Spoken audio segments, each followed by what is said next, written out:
A 2x2 is a puzzle every cuber should be able to solve, but which one is the best for you?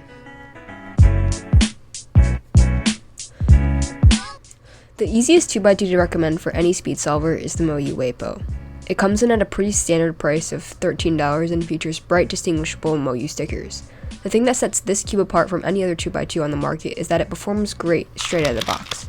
The Weipo is lightweight and has very smooth and fast turning. This is important for both beginner and world-class speed solvers because you can spam TPS and still maintain fluidity in your solves. Additionally, the cube has excellent corner cutting and reverse cutting, which help reduce locking up. As a result, minor catches only occur occasionally, and unless you have your tensions abnormally loose, this cube will not pop, which is good because the Weipo is also a pain to assemble. If you're not a fan of super smooth cubes, I would suggest looking at the MoYu Tank bow. This 2x2 shares many traits as the Weipo, but instead of being buttery smooth, this cube is scratchier, crispier, and more papery. The Tank bow performs nearly as well as the Weipo, however the Tank bow catches a bit more frequently, and solves are a bit less fluid due to the lack of smoothness.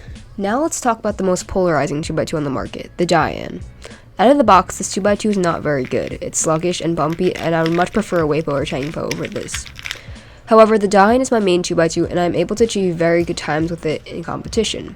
This is because the Diein has the greatest potential among all 2x2s. After the tedious break-in process, this cube is incredibly smooth and locks up less than any other 2x2 available. You can turn fast but still control the puzzle, and therefore, solves are extremely fluid. If you're not going to take 2x2 seriously, I would never recommend purchasing the Diein because all you're going to be left with is disappointment.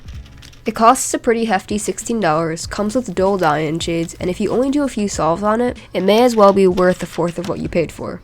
Not to mention, many people experience pops on this cube because they don't know how to set it up properly, and yes, it is difficult to set up. On the other side of the price range is the YJ Guampo. This is the cube for people on a super tight budget or just need a lot of cubes for their cubing club.